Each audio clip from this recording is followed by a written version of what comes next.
Welcome to Modern Love Roundtable. Love, sex, real talk, where nothing is sugar-coated and the truth always comes out. This is the space where real conversations happen about dating, relationships, intimacy, and everything in between. So if you've ever felt confused, questioned someone's intentions, felt like something wasn't adding up, you're in the right place, because here we don't guess. We break down behavior, patterns, and what it actually means, with real perspectives, real reactions, and real truth. So sit back, listen in, and let's talk about it. Late night, low light, something on your mind. You've been holding back the questions you've been scared to find. Been reading all the signs, but you don't trust yourself. Put your feelings on the shelf, let me help. This is real talk, no filter, no shame. We say the things that nobody else came to say. Love is complicated, but the truth is plain. Welcome to the table, let's play. You deserve someone who shows up when it's hard, not just when the vibes are right and everything is soft. We break it down, no judgment in the space. Real love, real pain, real grace. This is real talk, no filter, no shame. We say the things that nobody else came to say. Love is complicated, but the truth is plain. Welcome to the table, let's play. So sit back, listen, babe, and let's talk about it.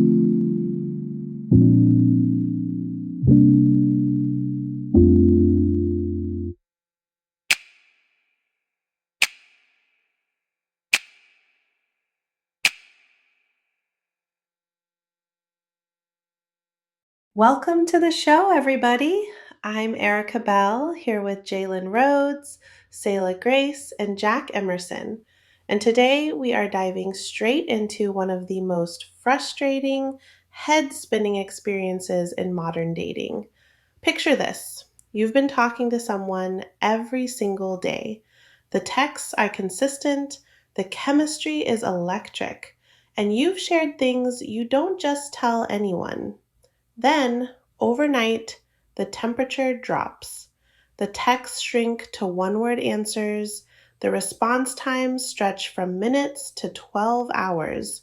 And you are left staring at a blank screen, wondering what you did wrong. Why does this happen? Because people hate uncomfortable conversations, Erica.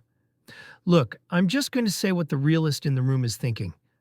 A lot of times they pulled away because they simply realize they aren't that into you, but they don't have the guts to say it.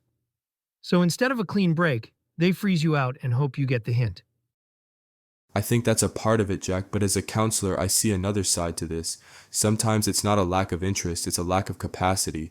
The connection got incredibly close, and suddenly, their unresolved emotional wounds or their avoidant attachment style got triggered. Closeness feels like pressure to someone who hasn't healed, so their default survival mechanism is to retreat to safety.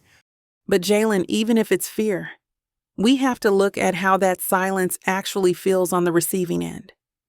When you go from constant connection to sudden silence, it feels like psychological whiplash. You start scanning your memory, rereading messages, trying to pinpoint the exact moment the energy shifted. It breeds this intense self-doubt, and suddenly you are spiritualizing their absence or making excuses for them when, in reality, they just left you hanging. Wait a minute, Selah. You just hit on something huge. We start making excuses. Oh, he's just a Scorpio. He needs his cave. Or, she's just so busy with her new job. No, let's stop romanticizing confusion. Whether it's fear, stress, or loss of interest, the sudden shift is jarring because it's a complete breach of the momentum you both built. Exactly. If we're talking every day, 3-digit text counts, and then suddenly I'm getting a yeah, cool 9 hours later, that's not a change in schedule. That's a change in investment. And the panic that sets in for the person on the receiving end is completely justified because the rules of engagement changed without warning. And that's why we have to unpack the internal dialogues behind this silence. Because what the person pulling away thinks they are doing is often worlds apart from what the person waiting is actually experiencing. Let's actually look at how this plays out in real life. We're going to do a quick role play. Jack, Jalen, and I are going to step into the roles of a couple who have been dating for 2 months. Everything has been amazing. We just had an incredible weekend together. But now it's Monday night and the communication has completely stalled. I'm going to act out the woman's internal dialogue in action. In Jack and Jalen, you're going to voice the man's internal perspective. Let's set the scene. It's 9 p.m. on Monday. Okay, it's Monday night. I sent him a light, funny text at noon about that coffee shop we went to on Saturday. He read it. I know he read it. It's been 9 hours. Did I say something wrong when we parted ways? Was I too vulnerable when we talked about our families? Let me check his social media. Oh, he was active 30 minutes ago. He can double tap a meme, but he can't text me back? My chest feels tight. I want to text him again to check in, but I don't want to look crazy. Why is he doing this? Meanwhile, here's my side of the screen. Man, that weekend was incredible, but it was a lot. We spent 48 hours straight together. I feel completely drained. I have this huge presentation on Thursday. My inbox is sitting at 200 unread emails, and I just need to zone out and play some video games. I saw her text about the coffee shop, and it made me smile. But I don't have the energy for a full back and forth conversation right now. I'll just reply to it tomorrow when things calm down. She knows we're good, right? And let's add the layer of emotional pressure he's feeling but not admitting. In my head, I'm thinking, wow, she's really getting attached. I like her, but if I text her right now, I have to keep the conversation going. I feel this weight of responsibility to keep her entertained, and honestly, it feels a little suffocating. I need to step back just to breathe and make sure I'm not losing my own space. See, look at that massive disconnect.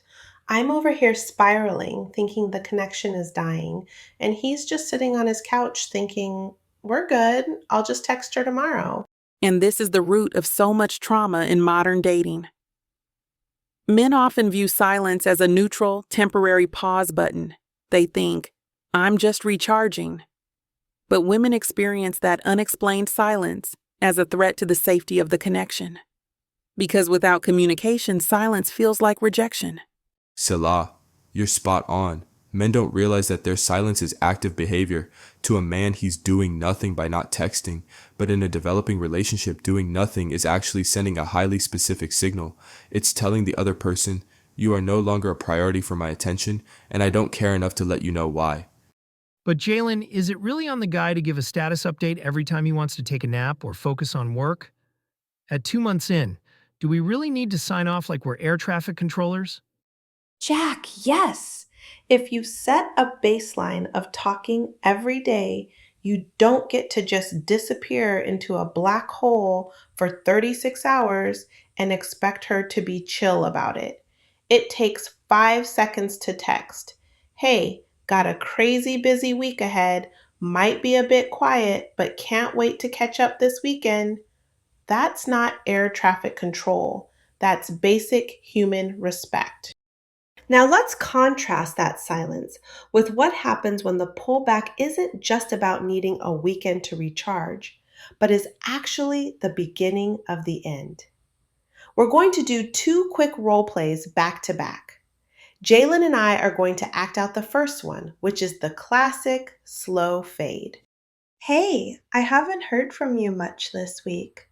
Are we still on for dinner tomorrow night? Hey, oh man, work has been absolutely insane this week. I don't think I'm going to be able to make dinner work. Let's definitely reschedule soon, though. Oh, no worries. I get it. When are you free next week? I'm not totally sure yet. Things are super up in the air. Let me look at my schedule and I'll let you know. Cutscene. Spoiler alert, he never lets me know. That is the slow fade. It's the coward's exit. Oof. Let me look at my schedule is the universal translation for I am praying you forget about this so I don't have to reject you. Exactly, Jack. Now, let's look at role play number 3. This is what healthy, mature clarity actually sounds like.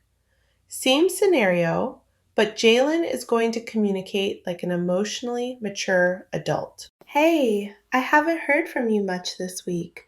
Are we still on for dinner tomorrow night? Hey, thanks for checking in.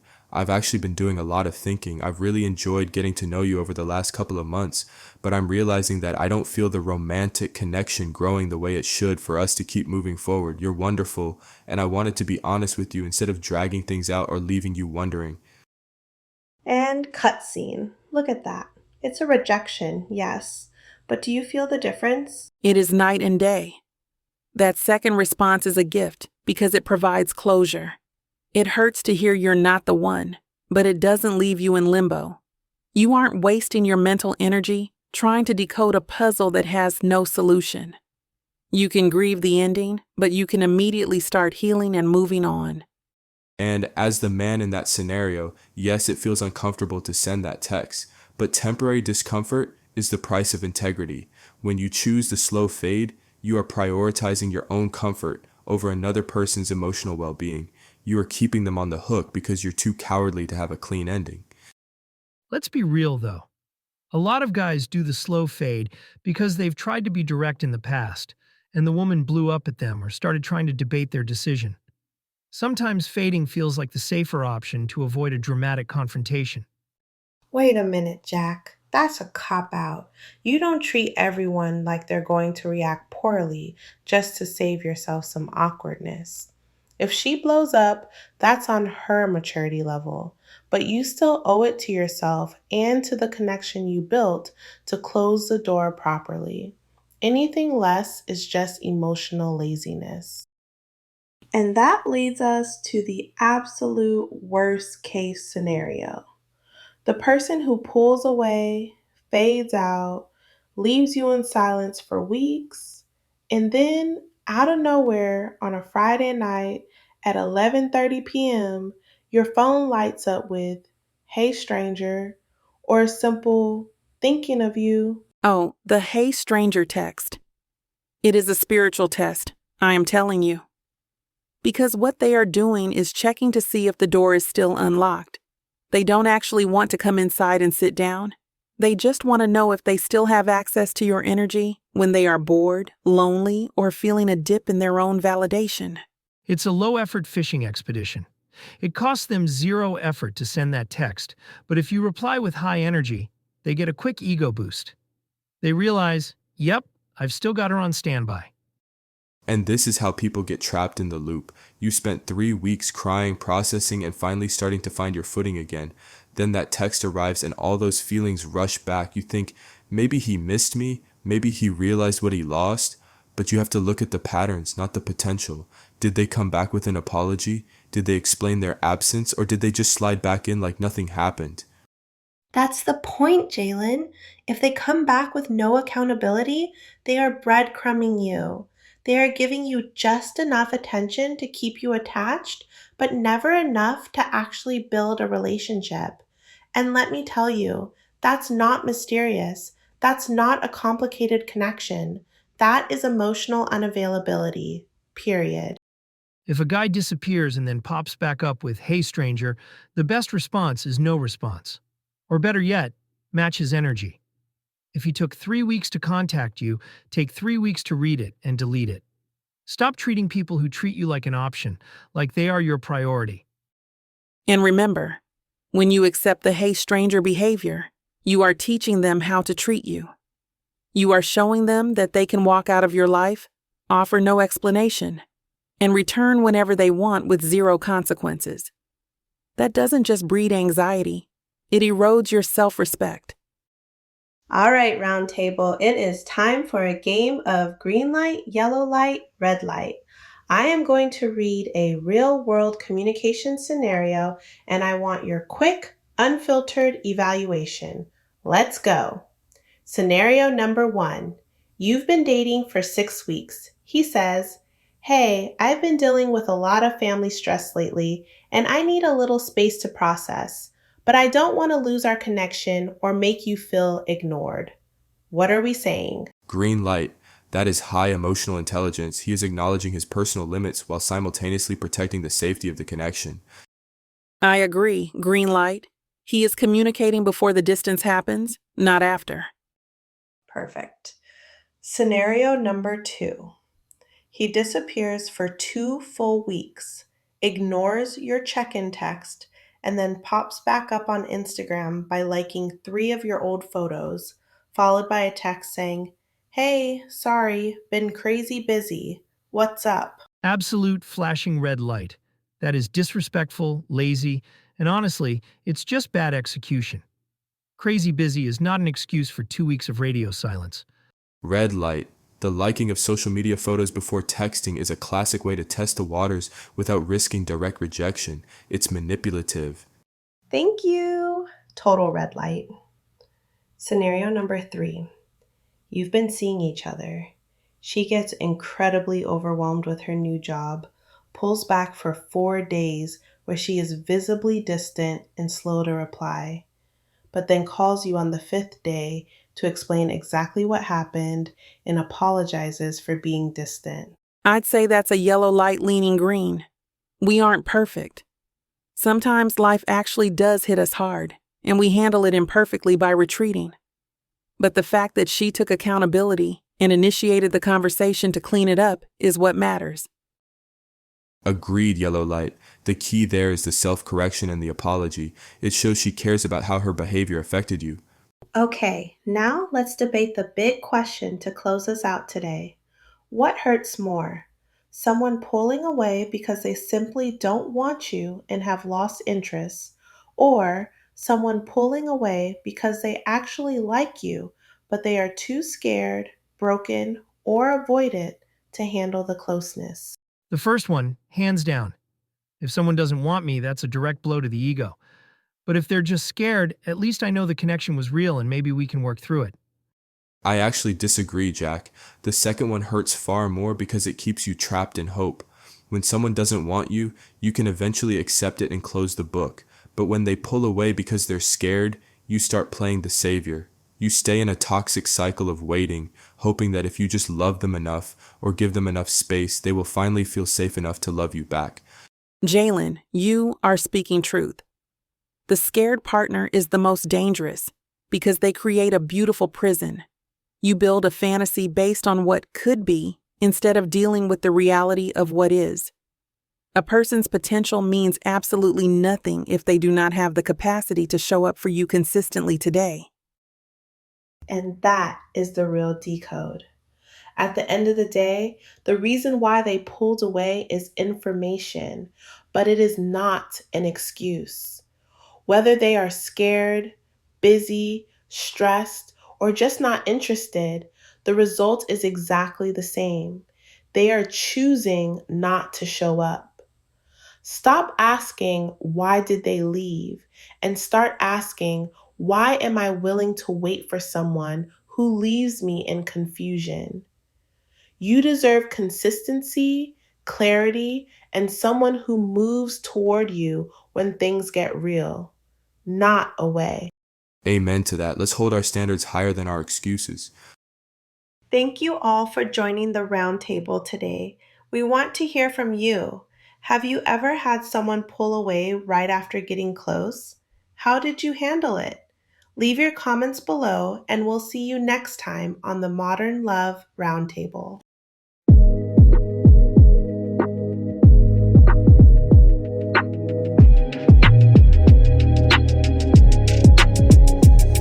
We said, let's be real tonight. If it's confusing, it ain't right. Stop reading words, watch what he do. If it don't match up, that's your truth. No more waiting, no more guessing. Half love ain't a blessing. If he wanted you, you know by now. Don't lower your standards just to hold him down. Decode the truth. Don't ignore the signs. If it's not clear, it's not yours, it's fine. Decode the truth. Yeah, we said it twice.